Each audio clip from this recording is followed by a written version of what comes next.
Forester TV.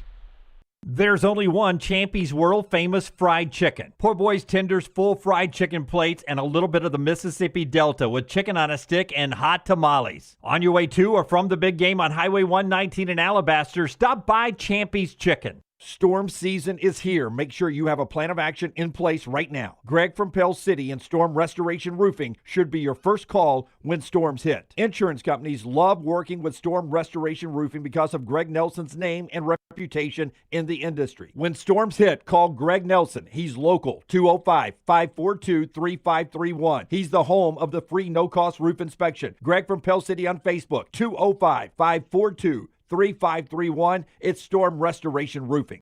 Get all your favorite Next Round gear all in one place. NextRound.store. From our Next Round hats to the logo tees to the all-time best-selling Y'all Can Have the Rest shirt. You can look your best by shopping with us at NextRound.store. Take the next round anywhere with NextRound.store. Catch up on all today's Next Round on demand through the podcast platform of your choice, Apple, Spotify, iHeart, or Google Podcast, wherever you listen. Always like, follow, subscribe, and turn on automatic downloads so you never miss any part of the Next Round. Never miss anything from the Next Round when you listen on demand through the podcast platform of your choice, Apple, Spotify, iHeart, or Google Podcasts. Wherever you listen, always like, follow, subscribe, and turn on automatic downloads so you catch every part of the Next Round. Listen anywhere in the world at any time on the Next Round podcast feed and support the show by following, subscribing, and turning on automatic downloads on any podcast platform. Thanks for always making the Next Round a big part of your day. When you crave activity like we do, you belong in the Roback family. Get the best golf wear, hoodies, and activewear for men and women at Roback.com. Use promo code TNR20 to get 20% off your order. That's Roback.com, promo code TNR20. Hey, Lance Taylor from the Next Round to tell you about one of our favorite places for breakfast, lunch, and dinner. That is Hamburger Heaven since 1982. Hamburger Heaven has been serving Birmingham's best hamburgers, cheeseburgers, French fries, hand-spun milkshakes, and sandwiches made fresh to order. All of their ingredients are fresh and prepared daily. This includes their beef, always fresh, never frozen, hand-pattied each and every day. For breakfast, lunch, or dinner, visit any of the 4 locations, Highway 280, Irondale, Gardendale, and Homewood. Hey, let me tell you about our friends at Urology Centers of Alabama. Compassionate and comprehensive urological care with 35 physicians, 17 locations across Alabama. Their patient-centered approach to all of your urological needs. Remember, they've got that new men's health center. It is beautiful, helping men with a wide range of sensitive male issues in a comfortable environment. You can always go online, visit urologycentersalabama.com, schedule an appointment with one of their many urologists today. Get all your favorite Next Round gear all in one place, nextround.store. From our Next Round hats to the logo tees to the all-time best-selling Y'all Can Have the Rest shirt, you can look your best by shopping with us at nextround.store. Take the Next Round anywhere with nextround.store. Next Round shirts, Next Round hoodies, and Next Round hats all in one place, nextround.store. Find your favorite piece of gear from your favorite show and put it in your rotation. You never know, you might be in one of our videos showing Next Round gear being worn all over the world. Find all of your favorite Next Round gear by visiting nextround.store. Place an order for you and that big Next Round fan in your life at nextround.store. Look your best at work, at school, at the stadium, or anywhere you go wearing Next Round gear from nextround.store. It's bow time. Tired of choosing between sweet and savory? Why not have both? Introducing Bojangles' new chicken and bowberry waffles. The bold Cajun chicken filet you love, now drizzled with a bowberry honey glaze and sandwiched between 2 warm waffles.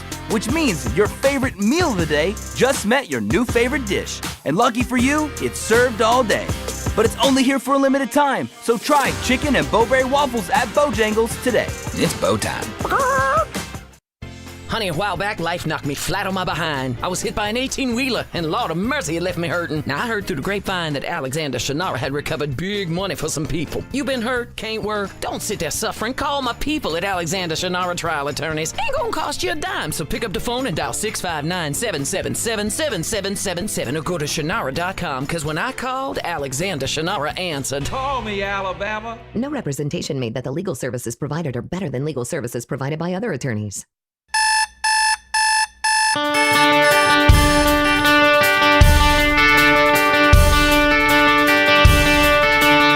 Let's do this thing. It's Monday Morning Live. It's the halfway point of the college football season. But I got to address that hat before we get going. I'm the Buccaneer fan. I'm the one that said I'm not going to wear any of my Buccaneer hats today. You are? I am. Are you?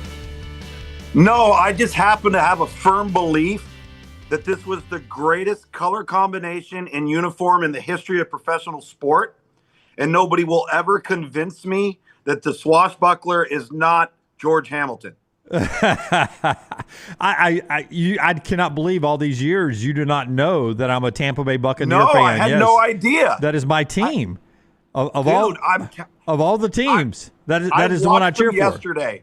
Doesn't the uniform just make you feel so good? Oh, that game took me back to my childhood because it was the two expansion teams. I became a Buccaneer fan that first year because in elementary school, I tell this story all the time on the main show, because in my elementary school in Birmingham, there's no pro team, but in 1976, everybody was either a Cowboys or a Steelers fan. Yeah. And I didn't want to go along, and this team, Tampa Bay, was either going to be in Birmingham. Hugh Culverhouse is an Alabama guy, or it was going to be in Tampa. They ended up putting it in Tampa, obviously, but I was like, I'm in on these orange uniforms. Let's go.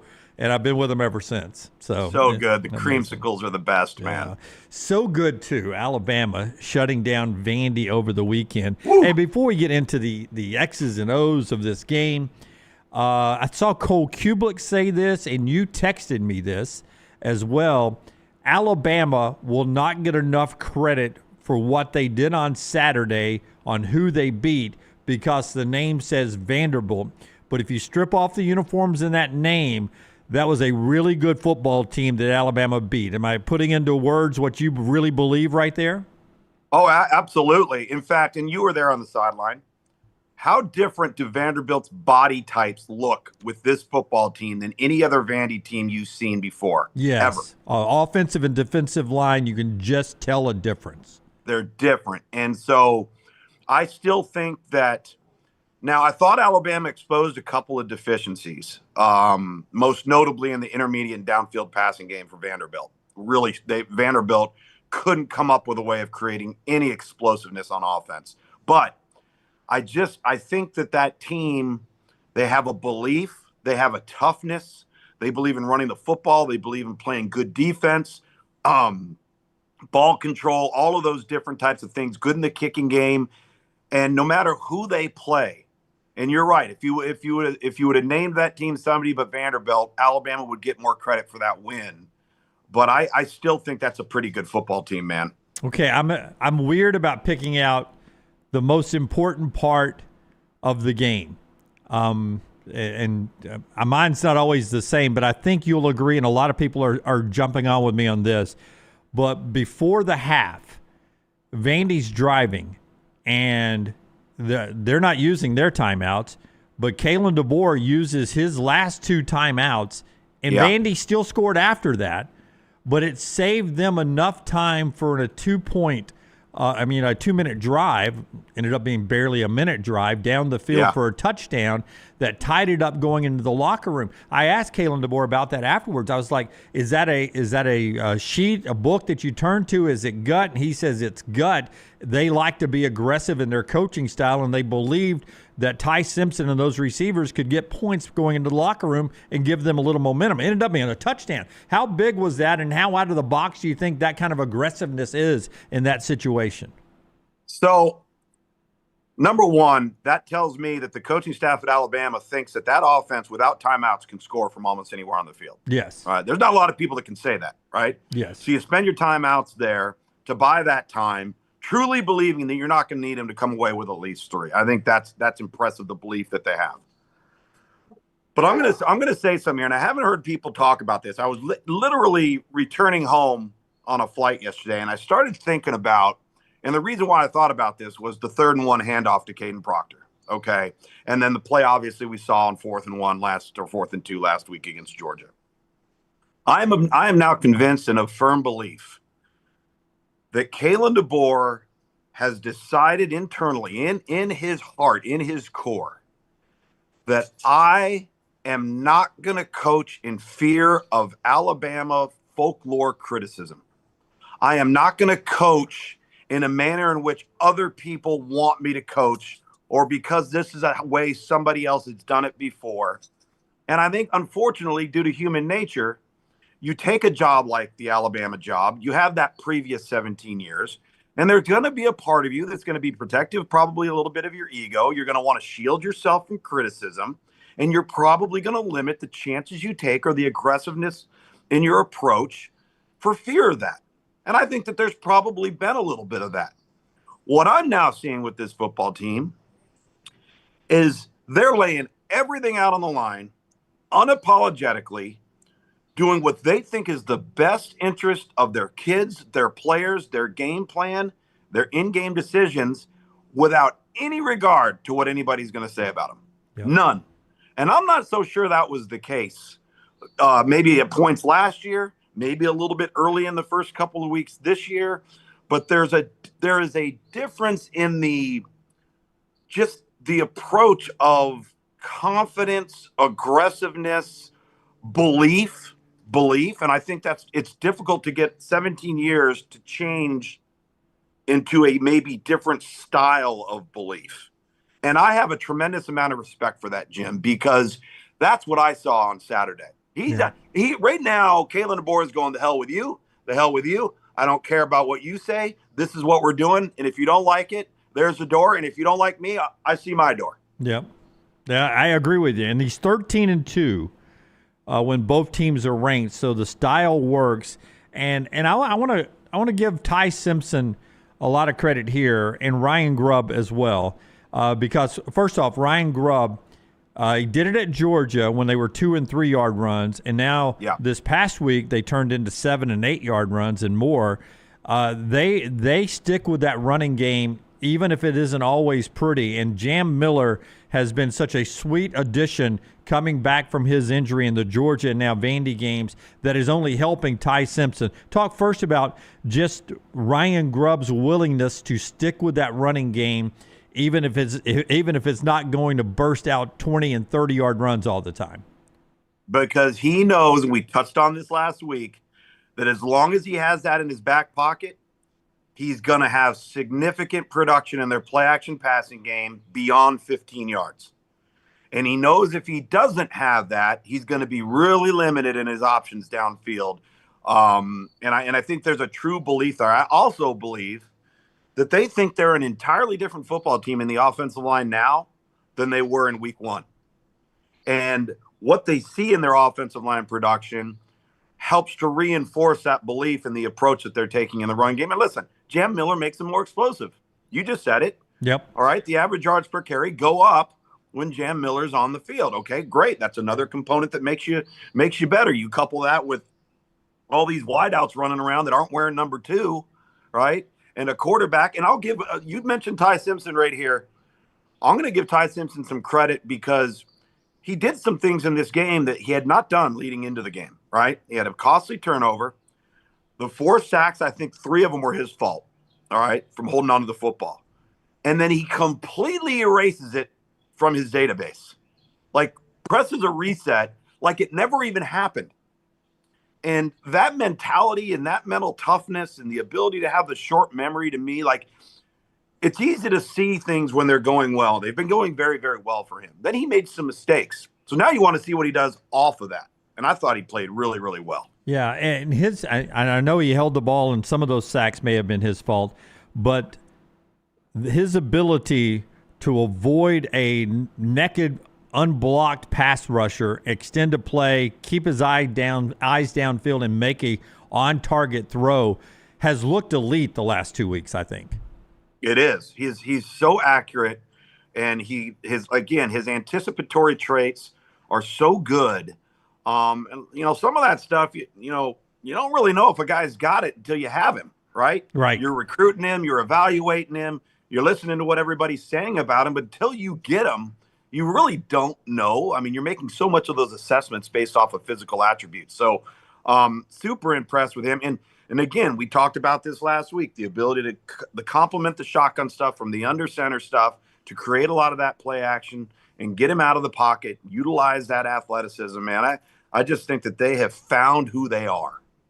A couple of more things on Alabama's 30-14 win over Vanderbilt after I remind you that the show is brought to you by our friends at mybookie.ag. Mybookie.ag, you see the QR code up in the corner of the screen constantly. MyBookie, your one-stop sports book and casino stop online, mybookie.ag. And they've got that bet back bonus where you've got no stress. Just one-time rollover on the return bet up to $500. So if you happen to throw money on Penn State over the weekend, you get it right back. The first bet right there, you get it right back. You just keep playing.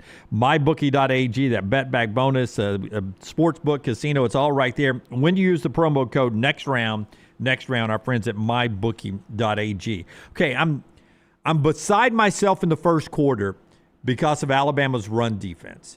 They're doing so many things well, and I'm thinking to myself, the only thing that would set up for an upset here is if all of a sudden you're letting them get 30-yard, 40-yard, 65-yard touchdown runs or long runs just to extend drives. And they give up 2 of them in the first quarter that probably should have led to 2 touchdowns. And then there's no Vandy run game in the second, third, and fourth quarter. And some people say, well, they went away from it. But I thought they went away from it probably because Alabama's defense adjusted. What did you see in that? What did you see in Alabama's run defense that had a couple of breakout plays, but then they sort of squeezed them down in the second, third, and fourth quarter? I think it was just better technical play at the point of attack, leveraging the football, being in the right gap, running your run fills. The initial one from Cedric Alexander, they got out of a gap from a linebacker perspective at the second level, and it created a crease. And listen, and that happens, how you play it. But let's not forget, how long was that run, Jim? 67 yards, 65 yards? 65, I think, something like that, yeah. So they rushed for a total of 136, but they only had 18 rush attempts the entire game. Yeah. So in essence, Vanderbilt did just stop running the football. Or at least stop to at least try to keep establishing it. And then once that happened, and by the way, like Justin Jefferson was an absolute eraser in that game. Yes. And the irony is he can thank his eligibility to Diego Pavia. Because he gets to come back again because of the Pavia rule, right? Yeah, right? And so, but I thought he played extremely, extremely well. 14 tackles on a day. Not a single other defender had more than 4. Just really impressive in my mind. The gassed play, does it suck that it happened? Yes. The entirety of the performance, though, let's not forget, you go back to Vanderbilt's games leading up to this one, man, they run that ball on a lot of people. Yes. Okay. And they ran it better at the quarterback position, too. And then that became non-existent. So I thought it was a yeoman's effort from Alabama on defense, to be honest with you, despite getting gassed on the one. Yeah, and James Smith, who wasn't there in the first half, he was there in the second half, and I think that guy is turning into I know Tim Keenan's the leader, and he's big being back there. He's a physical specimen up there and does a lot of great work. James Smith on that defensive line, I think, is an all-star player. And Yonsei Pierre played a wonderful game as well on that defense. But you mentioned Jefferson's strip of Diego Pavia. They were going in to be up 2 scores, and it would have felt very different. That was a heads-up play. Let me talk about Diego before we go to everything else that happened in the country. Is there a chance that he ended up trying to do too much in this game for his team? Like, he's the star. He's the one that had done a lot of the pregame talking. Yeah. That fumble strip there, an interception in the red zone, the other turnover that was a great pick by Sabb, but there were 3 Alabama jerseys around on that pass there. Is there a chance that maybe Diego got caught up in that moment there with Johnny Manziel on the sideline and everything he had said and tried to do maybe a little more than he should have done? I absolutely believe that, but I also believe it's a bit self-inflicted because he doesn't have to talk prior to the game. He doesn't have to go before the mic and say the things that he says. And I get he's a fiery, competitive guy, but then when you do that, you increase the microscope, and it really starts to zero in on you. And unlike a year ago, Vandy wasn't going to sneak up on Alabama, right? This was very, very real for Alabama. And when you don't have the better team, which Vanderbilt does not, you just put more pressure on yourself. And then, as I said earlier on our conversation about this game, I don't think Vanderbilt has the ability to create enough explosiveness in the passing game if they run into some other opponents, which they will, that can control the line of scrimmage, manage the run, and force them to become one-dimensional. That's not who they are, and it's not who they want to be. And I think Alabama put a big, big target on that. By the way, I was near Johnny Manziel during Dixieland Delight. I think he's a 2 Zen at a time guy, and what appeared to be some form, I don't know what kind of form, but some form of vape, all on the sidelines at Bryant-Denny Stadium. 2 Zens and a vape going at one time. And I don't know how many tattoos. That long way from the last time he was in Bryant-Denny back in 2012 when he shocked the world with that upset. Yeah, well, he's shocked the world with his conduct ever since, and that's why he's standing on that sideline with you. Yeah, should still be playing in the NFL, shouldn't he? Should still be there. Anyway, Alabama beats Vandy 30-14. Now 4-1 on the year, 2-0 in the SEC. We'll talk about a scary trip to Missouri. 11 a.m. point spread is less than you think. Coming up later in the show, this is Monday Morning Live. That's Tom Luginbill of ESPN. It's brought to you by our friends at MyBookie, mybookie.ag. Go there, promo code next round, get the bet back bonus, all the casino fun, all the sports book fun. Go sign up, use the promo code next round. You'll have a great time. Use those QR codes. It'll stay up in the corner of the screen throughout the show, so no rush as you enjoy our conversation. By the way, most bet team when it comes to the point spread in Vegas over the weekend was Vanderbilt. That last touchdown run made Las Vegas a lot of money. Why they're in business, Jim. Yeah. Wow. It was a heartbreaker for some, cheering in Bryant-Denny for many. The second most bet team via the point spread in Vegas over the weekend was Penn State, giving only 24.5 to UCLA. Then UCLA wins the game outright. Lugs, according to ESPN.com, there was one guy at the Hard Rock Casino that bet $250,000 on the Penn State money line just to win $7,500 back. So he put $250,000 on Penn State just to win the game outright. He risked $250,000 just to make $7,500. And he loses the game when UCLA pulls the upset, man. That's insanity. First of all, how is this individual intelligent enough to earn $250,000 that he can just willy-nilly throw on a loser's bet? Yeah. I mean, but who saw this coming? I mean, hats off to Jerry Neuheisel, Rick's boy, who called the plays. I texted Rick. Yeah. I texted Rick this week, and I was so happy for him. Yeah, and I mean, he unlocked Nico Iamaleava, man. Nico was a willing runner, which seemed to make a difference for UCLA. Yeah, and I think sometimes, it's kind of like having the backup quarterback go in and play really, really well, right? You let go of Tino Sinceri. Now all of a sudden you got a different approach, fresh set of ideas. Everybody's excited, right? And then you go out and you have this magnificent performance, and the stars align, and they happen to run into a football team that might have been the most woefully unprepared football team that we've seen in the recent college football era. When you consider the discrepancy of ability and talent and depth between UCLA and Penn State right now, to have that type of performance is inexcusable.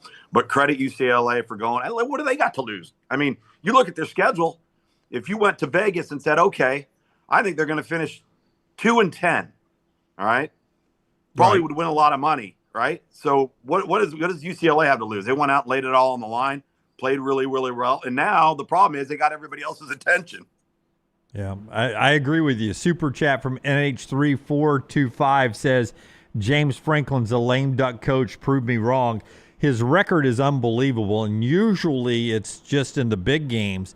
But this one hurts. Like you said, talent discrepancy, unprepared. They paid Knowles. Is it Jim Knowles? They paid Jim Knowles from Ohio State $3 million to come be the defensive coordinator, and UCLA scored 42 points. With a first-time play caller. Yeah, I don't understand it. Yeah, a guy that was UCLA's quarterback in 2014 is going up against, quote-unquote, the best defensive mind in college football now. And it wasn't like they hit him early and then had to hold on. When Penn State would cut it close, Neuheisel and Iyami Lieva put in two back-to-back 75-yard drives in the second half. So it wasn't a fluke there. Explain that to me, man, that Franklin and Knowles get schooled by a kid. Well, the thing is, I think that they got physically whipped. I mean, did you see UCLA run the football on Penn State? UCLA hadn't run the football on anybody. Yeah. And you run it on Penn State? And then what was going on at the end of the half with Penn State offensively, not utilizing their timeouts inside of 2 minutes? Yeah. Fumbling around, goofing around. I can't even – how's he going to explain that, let alone the rest of the performance of the football team? Yeah, when Nessler and Gary Danielson are stumbling over themselves on CBS trying to explain what's going on, and neither one of them can come up with an answer and what is he doing before the half there. You've got the ball back. You worked hard to get the ball back, and now you're not going to use your timeouts. It was malpractice in coaching from James Franklin and staff out there. It was malpractice in preparation. Yeah. That's what really should be concerning if you're a Penn State fan. And you get Aller back, you get Katron Allen back, you get Nick Singleton back to make this run, and now you're sitting here 0-2 in the Big Ten, and you still play Ohio State, Indiana, and Iowa down the stretch. Yeah. More likely 7-5 than being in the playoffs for Penn State. Yep. Absolutely crazy. Back to the SEC we go, mybookie.ag, Monday Morning Live, where Texas loses to Florida. And everyone's going to focus on Arch Manning here. So let's go It's not Arch Manning. Yeah, explain that to me. How much of it is the offensive line and maybe play calling and what Sark's trying to do? People, you got to realize it's easy to just be laser focused on him. The problem is they can't play in the offensive line right now. They are so decimated with injuries at the running back position. Not having C.J. Baxter crushes them. They can't run the football. They ran the football for 52 yards on 26 carries. Now, I will say this. We've talked about this all season long. Say what you want about Billy Napier in Florida.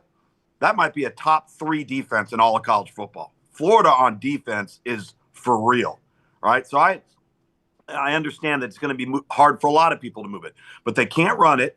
They had 10 penalties for 70 yards. They were 3 of 11 on third down. Like I said, they can't block anybody. Now, all of a sudden, people just start pinning their ears back, and Florida was doing it without having to bring 5 or 6. Florida was doing it with 4-man rush. And so it's a variety of things. And then you flip over to the other side of the field, and Texas all of a sudden can't stop the run on defense. So it's a recipe of disaster right now for Sark. Now, I thought his kids played hard. I don't think they have an effort issue. I thought they battled there late. And there's going to be a lot of people that say when, Arch got sacked, whatever, his helmet comes off, the other kid comes on the field, and then he throws what makes like a 26-yard completion. So now we're going to read a bunch of crap into that. But this isn't just Arch Manning, man. Texas, they have more problems than just Arch. Yeah, I agree with you on all of that. And, boy, some of his plays, you see the talent when he made some of those throws down. Can I ask you, is he trying too hard to keep him in the pocket? Sark, should they just make him a dual threat, roll him out quarterback? He seems to be more, at least me, I don't know the game like you, didn't play the position. Yeah. He seems to be more comfortable when he's doing that. I think there's more you can do with him in that regard, very similar to what Alabama's done with Ty Simpson, what Mike Bobo at Georgia has decided to do with Gunnar Stockton. I wish he would do it a little more consistently because I think it really adds an element to their offense. But, yeah, I'd absolutely think that there can be more of that. And but at the end of the day, the issues that people have with Arch Manning that I do think are very legitimate and cause for concern isn't the difficult throws that maybe you miss or you make, but the wide open guys that he keeps missing. Yeah, those are the throws that people have more than enough right to be really upset about because those are the routine ones, right? Those are the gimmies. You got to make the routine plays routinely. That's got to get cleaned up. But again, there needs to be a lot more help around him than there currently is. Yeah, I mean, truthfully, after watching 2 years of Jalen Milroe, the wow plays were amazing. His running game was amazing, but having Ty Simpson there now to hit an open receiver 8 to 12 yards down the field, man, that makes the offense look so much smoother, doesn't it?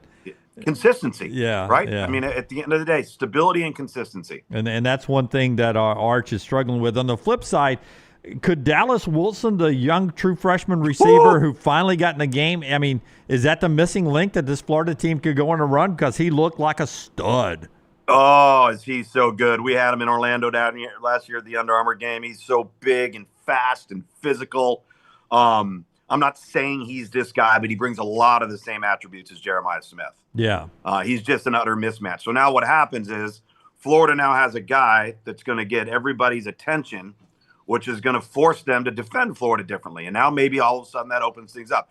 Do you kind of, and I'm not saying this is going to happen. I don't want to get ahead of myself. But right around this time last year, this exact same thing happened with Florida. I don't know what it is. I don't know why it happens. But they went on a run where they kind of started getting a little bit better. And in those last 4 weeks of the regular season, nobody wanted to play Florida. I don't want to get ahead of myself because I think, Texas was not a top 10 team despite their rank. But that did not look like Florida the last 5 weeks. No. DJ Lagway looked a little healthier, not 100%. Mm-hmm. Wilson was a difference maker. Ball ran the ball well. And as you said earlier, their defense played good enough to beat South Florida, played good enough to beat LSU, probably played good enough to beat Miami. Yeah. Their defenses won every game. Their offenses let them down. So I agree with you. Dangerous team the rest of the way, Florida. Can you make a case Texas A&M's the best team in the SEC? I mean, I don't know if it's Ole Miss. It could be Alabama. We know it's not Texas right now. Could Texas A&M be the best team as they're off to their first 5-0 start since 2016? They beat Mississippi State, and they did it with a running game and with defense. The only thing that concerns me about them is they cannot stop committing costly penalties. They've been as bad as Auburn. And, and they've gotten away with it, which is obviously revealing when it comes to their overall talent and depth. Yeah. But, Jim, for 2 weeks in a row on defense, they've held two opponents to 1 of 23 on third down. Yeah, wow. 1 of 23. That's some numbers. Okay. They can run the football whenever they want to. I mean, they're one of those teams that can line up and say, we're going to run it right there, and I bet you we get 3+. Yeah. Right? And we're going to tell everybody where we're going. So they can rush the passer. They can stop the run. They're not a heavy turnover team.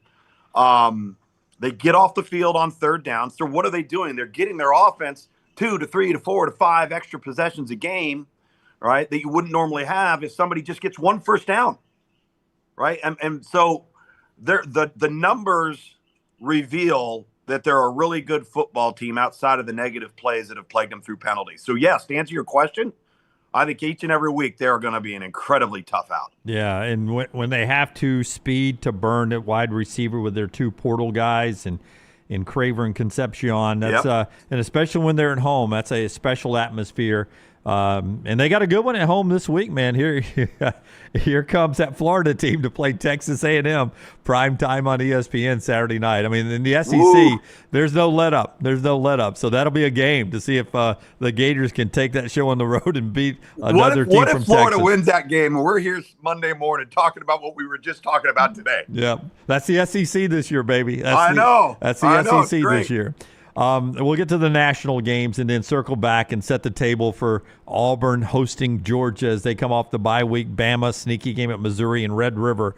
All that coming up on the show. But national games first, brought to you by our friends at MyBookie, mybookie.ag. Promo code next round. Jump in right now and enjoy the sports book for the Monday night game. Football cranks up on Wednesday with the college game this week.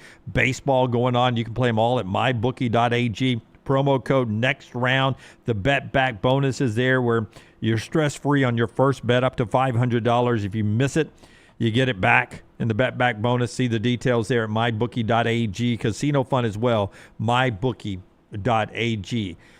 Listen, they got a lot of first-place votes. Ohio State stayed number one in the AP poll with 40 first-place votes. But Miami got 21, and they're number 2 in the rankings. And they handled Florida State 28-22. Game really not as close as the score indicated. I'm in love with Reuben Bain because he takes me back to the way Miami used to play back in their bad boy days. But Carson Beck has made that team smooth on offense. They've got an edge about them. Cristobal was claiming state championship. Is Miami... Can you make a case? I know Ohio State and Oregon's there. Miami a national championship contender? Are they maybe the best team in the country? 100%. Now, I was down there, Jim. I watched the entire game from the sideline. They are good, potentially elite in all the places that you need to be considered a championship program, right? Right. You talked about Reuben Bain. On the opposite of him is Akeem Mesidor. The linebacking crew is good. They've created better production in the back end, where a year ago they gave up a lot of explosive plays on defense despite having a high talent level. Corey Heatherman, the defensive coordinator that came in from Minnesota, has completely revamped their mentality on that side of the ball. And they, without question, have the best offensive line in college football. And I don't know if there's a close second. That's how good. Carson Beck, as good as he's been, I'm not so sure that he couldn't take a beat, eat a ham sandwich, and then make the throw and complete it before anybody gets within a foot of him. I mean, that's how good they've been at the point of attack. They can run the football. They've got difference makers at wideout. The freshman Malachi Toney is just absolutely special. Jalen Waddle-like, if you haven't seen him. That's very, very similar to Jalen Waddle. CJ Daniels, the LSU transfer, is a big monster target. They've got 2 tight ends. I mean, they're you look at them, you're like, where are their holes? Right. And the one thing that I was wanting to see this year from them that had nothing to do with players, because this has plagued Mario Cristobal in his head coaching career, is if they got into a tight game or if it was late into a game, do they screw up the game from the sideline? And they have not done that one time this year. They have managed games and tight games well. So, yes, I think that they are. I would be curious to know if we had the first AP poll come out yesterday, Sunday, and it was the first one that came out, where would people put them? Yeah, because their resume is they've beaten Notre Dame, Florida, Florida State, and USF. And if you paid attention to football this year, those are really good football teams. And Notre Dame's 2 losses come to 2 teams of the combined 10-0 record. Yeah, absolutely. Notre Dame not dead yet there. So no. In that ACC race, which you're so familiar with, Virginia, they beat Louisville in an important game. Georgia Tech had a bye week. They're still out there.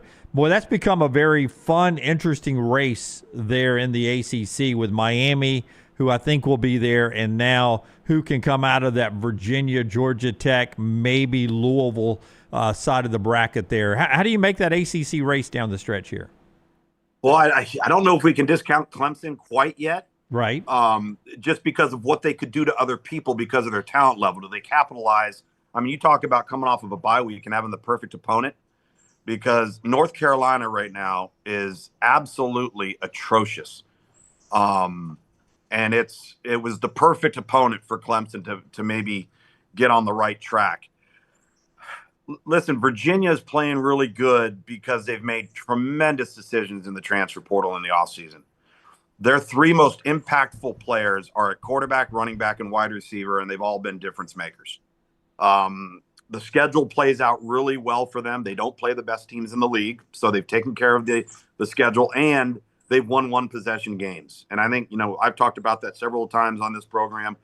Winning 1-possession games now in college football because of the dispersal of talent is going to be more important than ever. I'm curious to see what happens with Florida State going forward, because my concern, and I had 4 of his games over the last 2 years, my concern with Tommy Castellanos, who I thought played his butt off the other night, particularly late, is that when things don't go well and you lose or you have a subpar outing, he hasn't shown a penchant for responding to that. And now Florida State's in a serious hole, but they're talented enough to go out against anybody in the league and upset anybody. So I think this race is going to be crazy, Jim, in the ACC. And with what's happening with Penn State, this is going to open up. This is going to open up potentially another spot in the college football playoff, whether that team were to come from Notre Dame or come out of the ACC. If going into this whole thing, we all assumed Penn State was going to be one of them, that's going to open the door for somebody. Yeah, I agree with you. And Castellanos, Bill Connolly did a great breakdown what you're exactly talking about. Last year, his first 3 games at Boston College, his QBR was 83.5, and then it was 17.9 until he was benched. This year was rolling 92.5 on his QBR, including the win over Alabama. The last 2 games and the losses, he's 58.9, so it's going down again. So Alabama may have caught him at the wrong time early in the season in that very first game. Oh yeah, I always tell you, Jim, who you play, where you play, but when you play. Yep. And I'll tell you that Texas Tech team in the Big 12 looked the part as they beat Houston. They're 5-0, 552 yards of offense. They're going to be double-digit favorites, according to all the experts, the rest of the way out in their regular season. Are you buying Texas Tech as the best team in the Big 12? And if they do get to the playoffs, can they make noise there? Because everybody's talking about the money they spent in the portal and everything. But my point is, how good can these portal players be if they got bought away from where they were? Because if you're really, really good, then the other guys are going to keep you, right? So how good can Texas Tech be with all these mismatched parts? They look good so far. Well, they do, and you got to give them a lot of credit, because for a program that hasn't had that type of offseason notoriety and exposure, and everybody's telling them that they're going to be great before they've ever even played a game, it's easy to buy into that and then stumble and fail. And they haven't done that, so you got to give them a lot of credit. You go into Salt Lake City and you beat a very good Utah team with a backup quarterback. I think that tells you that they're not only ready for the occasion, but now they've started to generate some momentum, and they're kind of feeling like, okay, maybe we are what everybody was trying to say we are. Now, can you handle that and handle success? And that's very, very important. I still would not count out, in the big picture of the Big 12, I would not count out Utah. I still think you got to look at them. I think you got to look at Arizona State very seriously. TCU is a team that on any given Saturday could take care of business. Baylor's still potentially a problem. It's so competitively balanced top to bottom, and the quarterback play has been really, really good. I mean, Kansas is another team that you sit there and you look at and you're like, well, we got to play this guy now. So I do think that they deserve to be the lead dog right now. If they got into a college football playoff environment and scenario, being that there would be the first of a lot of firsts for that program, how do you handle the moment? Yeah. Right. And I think that's a legitimate, valid question for a program that hasn't lived in that world before. Yeah. BYU 5-0, 2-0 in the league as well, but BYU. I don't know how good they are. They beat West Virginia on Friday night 38-24. We'll see, because their games get a lot tougher down the stretch. We'll circle back now to three big games that are potential upsets, at least if you follow the guys who bet or put out betting lines in Las Vegas, all SEC games coming up this weekend as we do Monday Morning Live with ESPN, ACC Network's Tom Luginbill. And it's brought to you by our friends at MyBookie, mybookie.ag. This is Monday Morning Live. Alabama's on the road at Missouri. Missouri had the bye week. It's an 11 a.m. kick in Columbia.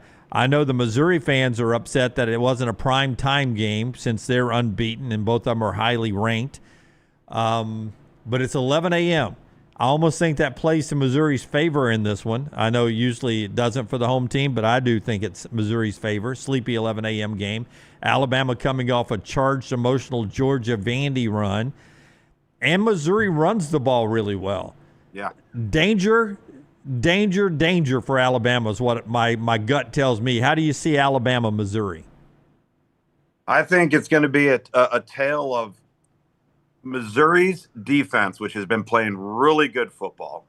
And you look at the schedule has not been great, but they did beat South Carolina with Lenora Sellers and held South Carolina to -9 yards rushing and a horrible third down conversion rate. All right. So the Missouri defense playing against what will be the best offense Missouri has seen all year long, and probably the best defensive front. So you're going to have the trench play considered there, versus Alabama now going to have the challenge once again, as they had last week, defending a team that can run the football and run it with their quarterback. Because Bo Pribula is a really dynamic athlete and runner. And I think those two areas, whoever wins that edge.